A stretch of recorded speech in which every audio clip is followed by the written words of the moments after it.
मैं आपको इस वीडियो में ऐसे प्रश्नों के बारे में बताने जा रहा हूं जो कि इस बार परीक्षा में इसमें से ही बार बार कई प्रश्न आ रहे हैं। तो आप वीडियो को अंत तक जरूर देखिएगा और आप एक एक प्रश्न को एकदम रट जाइए। हो सके तो आप अपना नोट्स और पेन लेकर बैठिएगा, जिससे आपको हर एक प्रश्न नोट करने में भी आसानी हो जाए। ये सभी प्रश्न जो एग्जाम हुए हैं उनसे रिलेटेड सभी प्रश्न हैं, क्योंकि इस एग्जाम में रिलेटेड प्रश्न ज़्यादा पूछे जा रहे हैं। पहला प्रश्न है, चर्म रोग के उपचार में प्रयोग किए जाने वाला रेडियो आइसोटोप है।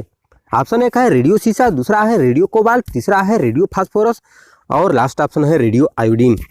तो इसमें से ऑप्शन नंबर आपका सी बिल्कुल सही है, रेडियो फास्फोरस। और नेक्स्ट प्रश्न है, बहुत अधिक ऊंचाई पर मनुष्य की लाल रुधिर कणिकाओं। ऑप्शन एक है का आकार बढ़ जाता है, दूसरा है की संख्या बढ़ जाती है और तीसरा ऑप्शन है का आकार छोटा हो जाता है और लास्ट ऑप्शन है की संख्या घट जाती है। तो इसमें से आपका ऑप्शन नंबर बी बिल्कुल सही है, की संख्या बढ़ जाती है। और नेक्स्ट प्रश्न है, आधुनिक चर्मशोधन उद्योग में ऐसी कौन सी भारी धातु पाई जाती है जो विषैली होती है। ऑप्शन है निकेल, दूसरा है जस्ता, तीसरा है क्रोमियम और चौथा है सीसा। तो आपको एक बात और बता दें कि ये सभी प्रश्न कई बार एग्जाम में आ चुके हैं। मैंने वही प्रश्न लिए हैं जो कि बार बार रिपीट हो रहे हैं। तो आपका इसमें से ऑप्शन नंबर सी बिल्कुल सही है, क्रोमियम। और नेक्स्ट प्रश्न है, पोटेशियम लवण के द्वारा बुनसेन ज्वाला को कौन सा रंग प्रदान किया जाता है। ऑप्शन एक है नीलाभ हरा, दूसरा है सेब का हरा रंग, तीसरा है किरमिजी लाल और चौथा ऑप्शन है इनमें से कोई नहीं। तो इसमें से ऑप्शन नंबर आपका सी बिल्कुल सही है, किरमिजी लाल। और नेक्स्ट प्रश्न है, कृत्रिम सैटेलाइट के अंदर व्यक्ति भारहीन महसूस करता है क्योंकि पृथ्वी के आकर्षण का बल। ऑप्शन एक है उस स्थान पर शून्य होता है, दूसरा है चंद्रमा के आकर्षण के बल द्वारा संतुलित होता है, तीसरा ऑप्शन है अभिकेंद्र बल के समान होता है और लास्ट ऑप्शन है सैटेलाइट के विशेष डिजाइन के कारण प्रभावी नहीं होता है। तो इसमें से आपका ऑप्शन नंबर सी बिल्कुल सही है, अभिकेंद्र बल के कारण होता है, अभिकेंद्र बल के समान होता है। और नेक्स्ट प्रश्न है, आधुनिक शक्तिशाली चुंबक किससे बनता है। आपको बताना है आधुनिक शक्तिशाली चुंबक किससे बनता है। ऑप्शन है लौह यौगिक से, दूसरा है लौह चुंबकीय पदार्थों से, तीसरा ऑप्शन है एल्यूमिनियम कोबाल्ट एवं निकेल की मिश्र धातुओं से और लास्ट ऑप्शन है लोहा कोबाल्ट एवं निकेल की मिश्र धातुओं से। तो इसमें से आपका ऑप्शन नंबर सी बिल्कुल सही है, एल्यूमिनियम कोबाल्ट एवं निकेल की मिश्र धातुओं से। और आपका अगला प्रश्न है, निम्नलिखित में से कौन सी घटना सबसे पहले घटित थी। तो आपको बताना है इनमें से कौन सी घटना सबसे पहले घटी थी। ऑप्शन आपके सामने है। तो इसमें से आपका ऑप्शन नंबर सी बिल्कुल सही है, मार्कोनी ने प्रथम बेतार सिग्नल भेजा। और नेक्स्ट प्रश्न है आपका, फोटोग्राफी में मुख्य रंग कौन से होते हैं। ये प्रश्न आपका बहुत ही महत्वपूर्ण है। ये प्रश्न बार बार पूछा जा रहा है कि फोटोग्राफी में मुख्य रंग कौन से होते हैं। लाल नीला पीला, दूसरा है लाल पीला हरा, तीसरा ऑप्शन है लाल नीला हरा और लास्ट ऑप्शन है नीला पीला हरा। तो इसमें से आपका ऑप्शन नंबर सी बिल्कुल सही है। जी हाँ दोस्तों, ऑप्शन नंबर सी सही है, लाल नीला हरा। जिसे आप अगर याद करना चाहते हैं तो आप याद करते हैं जैसे कि लहनी। जी हाँ, लहनी, ल से लाल, ह से हरा, नी से नीला। और नेक्स्ट प्रश्न है आपका, जब नींबू के रस को खाने के सोडे पर डाला जाता है तो उसमें तेज उत्पन्न होता है क्योंकि उसमें उत्पन्न गैस होती है। तो आपको बताना है वह कौन सी गैस होती है। हाइड्रोजन होती है, ऑक्सीजन होती है, कार्बन डाइऑक्साइड होती है या इनमें से कोई नहीं। तो इसमें से आपका ऑप्शन नंबर सी बिल्कुल सही है, कार्बन डाइऑक्साइड गैस होती है। और नेक्स्ट प्रश्न है, निम्नलिखित में से किस कोट के फोटो प्रिंट की जीवन अवधि सबसे लंबी होती है। पहला ऑप्शन है फिक्सर वाले रंगीन प्रिंट, दूसरा है फिक्सर के बिना रंगीन प्रिंट, तीसरा ऑप्शन है श्वेत श्याम प्रिंट और चौथा ऑप्शन है कंप्यूटर विकसित श्वेत श्याम प्रिंट। तो इसमें से आपका ऑप्शन नंबर सी बिल्कुल सही है, श्वेत श्याम प्रिंट। और नेक्स्ट प्रश्न है, जिस संवेष्टन प्रौद्योगिकी के कारण हरित क्रांति आई उसके मुख्य अंग थे। तो आपको बताना है कि जिस संवेष्टन प्रौद्योगिकी के कारण हरित क्रांति आई उसके मुख्य कारण अंग क्या थे या मुख्य अंग क्या थे। तो इसमें से आपका ऑप्शन नंबर सी बिल्कुल सही है। सिंचाई, जैव रासायनिक उर्वरक और अधिक उत्पादन करने वाले बीजों की किस्में। तो यदि आपको वीडियो अच्छा लग रहा हो तो आप लाइक भी कर सकते हैं। यदि आपको वीडियो अच्छा नहीं लग रहा है तो आप हमारे वीडियो को डिसलाइक भी कर सकते हैं। और ऐसे ही प्रश्न पाने के लिए आप मेरे चैनल को सब्सक्राइब जरूर कीजिएगा। और बढ़ते हैं अब अगले प्रश्न की तरफ। ताम्र की डिस्क में एक छेद है, यदि डिस्क को गर्म किया जाए तो छेद का आकार, ये भी प्रश्न बहुत ही महत्वपूर्ण है। ताम्र की डिस्क में एक छेद है, यदि डिस्क को गर्म किया जाए तो छेद का आकार, छेद के आकार पर क्या प्रभाव पड़ेगा? बढ़ता है, घटता है, उतना ही रहता है, या पहले बढ़ता है और फिर घटता है? तो आप इसका आंसर का कमेंट कीजिए कौन सा ऑप्शन सही है। तो इसमें से ऑप्शन नंबर आपका बी बिल्कुल सही है, घटता है। रेडियो एक्टिविटी की परिघटना की खोज की थी। ऑप्शन आपके सामने है। पहला है मैडम क्यूरी ने, दूसरा है जे थॉमसन ने, और तीसरा ऑप्शन है रोएंटगन ने, और लास्ट ऑप्शन है बैकेरल ने। तो इसमें से ऑप्शन नंबर आपका डी बिल्कुल सही है, बैकेरल ने।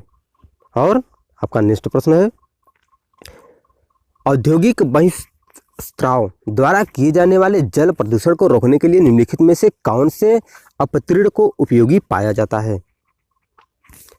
ऑप्शन है पांथेनियम, दूसरा है हाथी घास, तीसरा है जलकुंभी, और लास्ट ऑप्शन है इनमें से कोई नहीं। तो आपका इसमें से ऑप्शन नंबर सी बिल्कुल सही है, जलकुंभी। और नेक्स्ट प्रश्न है, निम्नलिखित में से कौन सी गैस उच्चतम ऊष्मीय मान रखती है? आपको बताना है इनमें से कौन सी गैस उच्चतम ऊष्मीय मान रखती है। प्राकृतिक गैस, भाप अंगार गैस, या कोयला गैस, या इंडियन गैस? तो ऑप्शन नंबर ए बिल्कुल सही है, प्राकृतिक गैस। और नेक्स्ट प्रश्न है, इनसाइट 2 ई कहाँ से प्रमोचित किया गया? आपको बताना है इनसाइट 2 ई कहाँ से प्रमोचित किया गया। बीकानेर, कौरू, हरिकोटा, या चांदीपुर? बहुत ही महत्वपूर्ण प्रश्न है। तो इसमें ऑप्शन नंबर आपका बी बिल्कुल सही है, कैरू। नेक्स्ट प्रश्न है आपका, नीचे दिए गए ईंधन में किसमें सर्वाधिक ऊष्मीय मान है?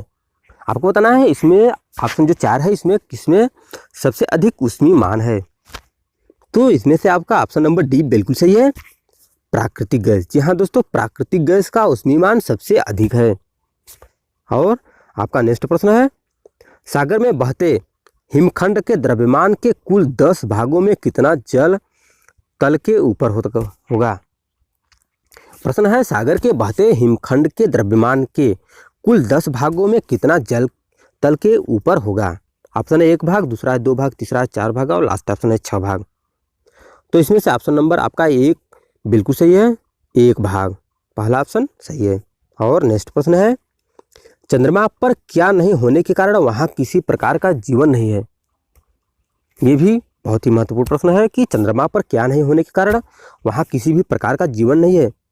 ऑप्शन 1 है नाइट्रोजन, दूसरा है गंधक, तीसरा है ऑक्सीजन, और लास्ट ऑप्शन है जल। आपको बताना है इनमें से क्या नहीं होने के कारण चंद्रमा पर जीवन नहीं है। तो ऑप्शन नंबर डी बिल्कुल सही है, जल। चंद्रमा पर जल न होने के कारण वहाँ जीवन संभव नहीं है। और अगला प्रश्न है कि नाभिकीय रिएक्टर में इनमें से कौन सा ईंधन का काम करता है? ऑप्शन 1 है कोयला, दूसरा है यूरेनियम, तीसरा है रेडियम, और लास्ट ऑप्शन है डीजल। तो बताइए कौन सा इसमें से आपका ऑप्शन सही है। तो इसमें से ऑप्शन नंबर बी बिल्कुल सही है, यूरेनियम। और नेक्स्ट प्रश्न है, चंद्रमा पर कोई अंतरिक्ष यात्री नली की सहायता से नींबू का शरबत नहीं पी सकता। ऑप्शन 1 है चंद्रमा का घनत्व के कारण त्वरण कम है, दूसरा है चंद्रमा पर कोई वायुमंडल नहीं है, तीसरा है चंद्रमा पर नींबू के शरबत का त्वरित वाष्पीकरण हो जाता है, और लास्ट ऑप्शन इनमें से कोई नहीं। तो आप ना ऑप्शन सोच सकते हैं कि कौन सा ऑप्शन इसमें से सही है।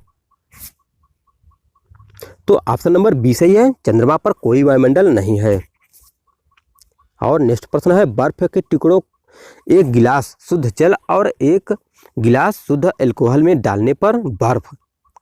तो आपको बताना है कि बर्फ के 1 टुकड़े 1 गिलास शुद्ध जल में 1 गिलास शुद्ध अल्कोहल में डालने पर बर्फ पर क्या प्रभाव पड़ेगा?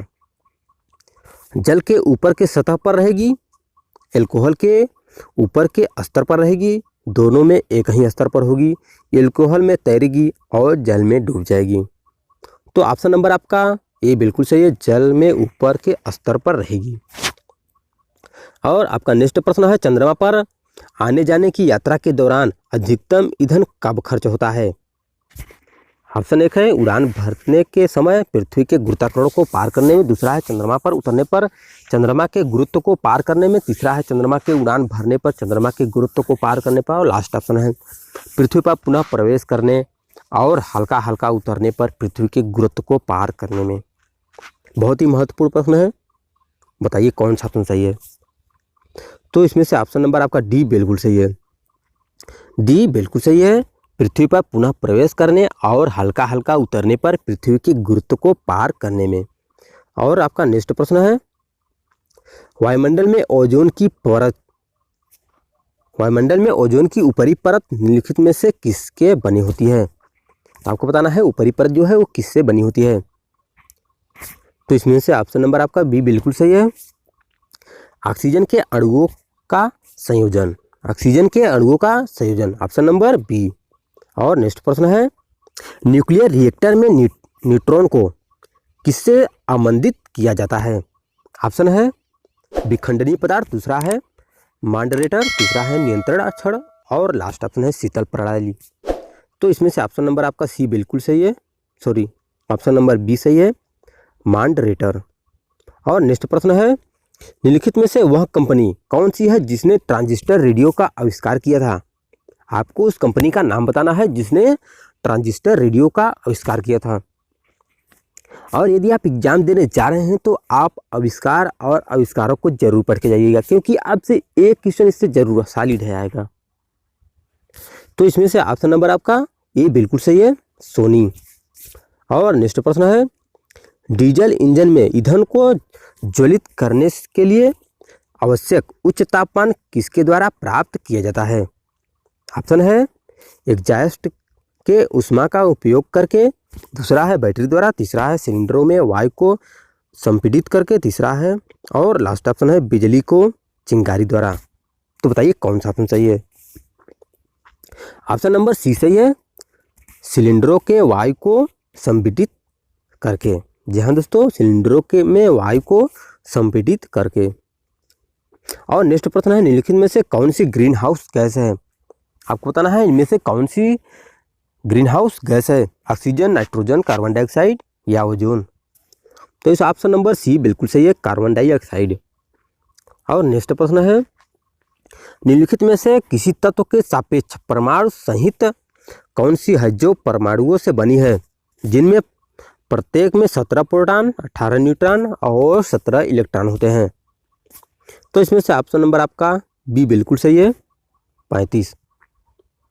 और नेक्स्ट प्रश्न है, निम्नलिखित में से किसका प्रयोग शीतलन में किया जाता है? ऑप्शन एक है सल्फर डाइऑक्साइड, दूसरा है क्लोरीन, तीसरा है फ्रियान और लास्ट ऑप्शन है फॉस्फिन। तो कमेंट कीजिए कौन सा ऑप्शन सही है। बहुत ही महत्वपूर्ण प्रश्न है।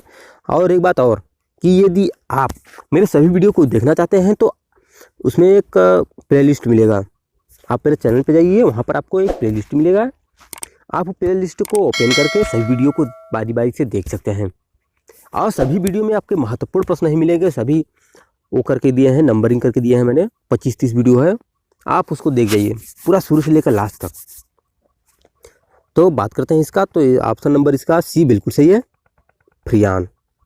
और नेक्स्ट प्रश्न है, किसी परिस्थिति में शीतल प्रणाली सदैव, ऑप्शन एक है शीर्ष पर होना चाहिए, दूसरा है तली में होना चाहिए, तीसरा है मध्य में होना चाहिए और लास्ट ऑप्शन है कहीं भी हो सकती है।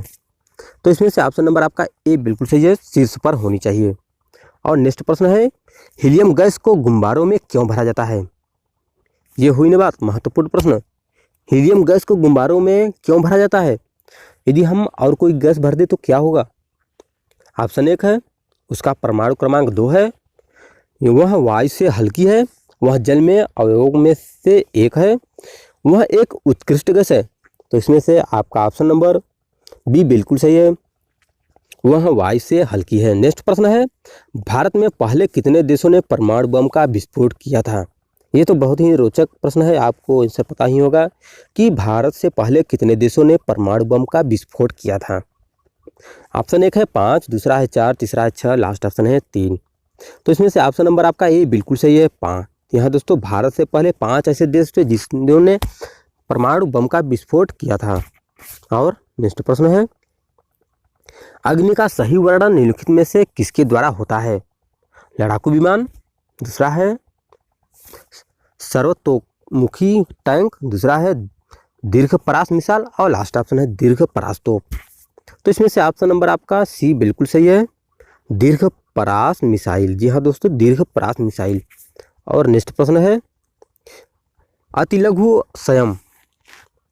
संयम अंतरालों को सही मापने के लिए निम्नलिखित में से किसका प्रयोग किया जाता है?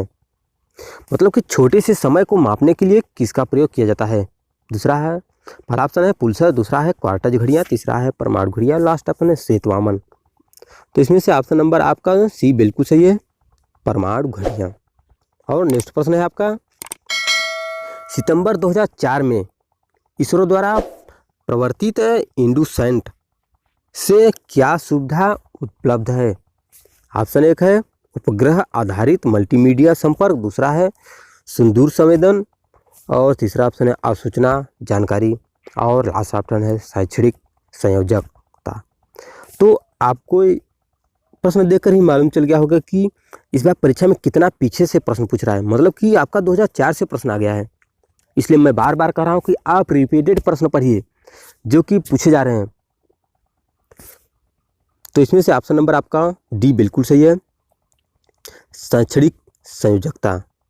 और नेक्स्ट प्रश्न है, यूरेनियम अंततः किस तत्व के अस्थायी आइसोटोप में बदला जाता है?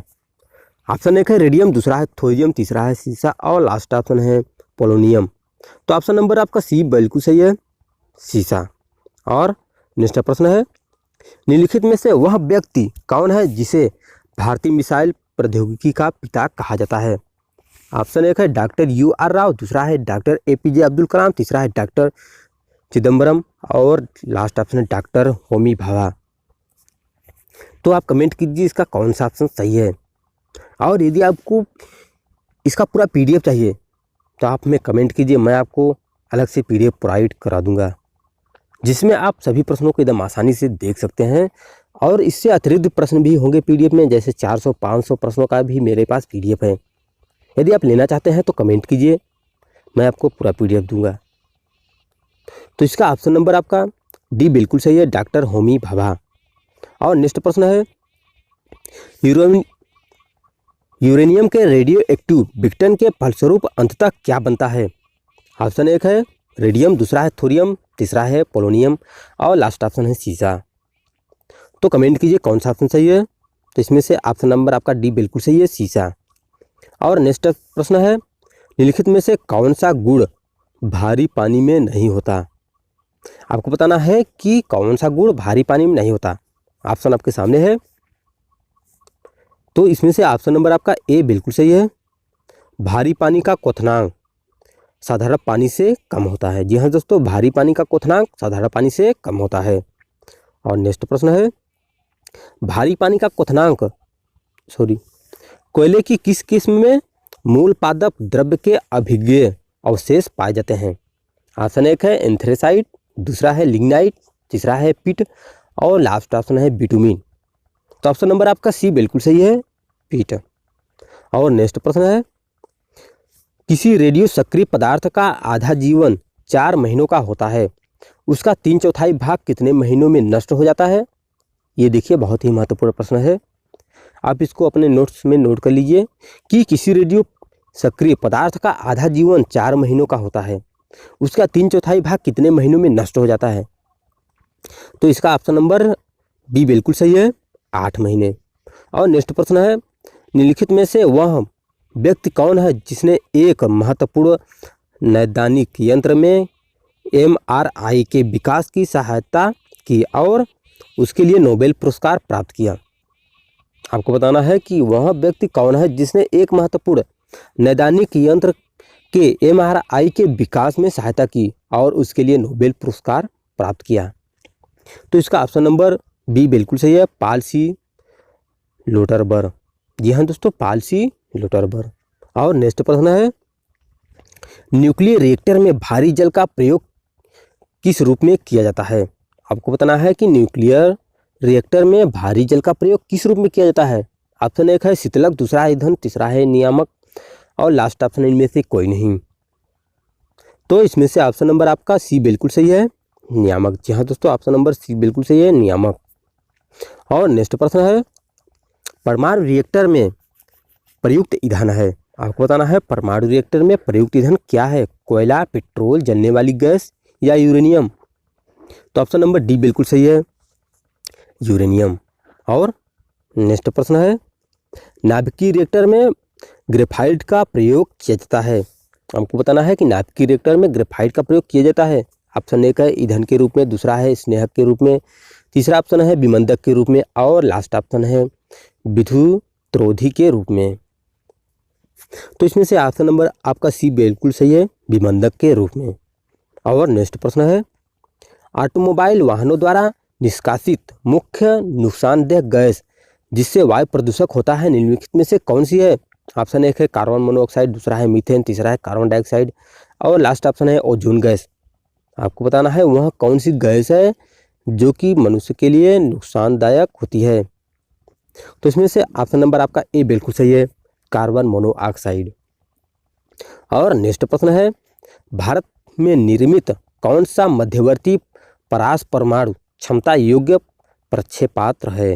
ऑप्शन एक अग्नि, दूसरा है पृथ्वी, तीसरा है मिसाइल और नाग्स और लास्ट ऑप्शन है त्रिशूल। तो इसमें से ऑप्शन नंबर ए बिल्कुल सही है, अग्नि।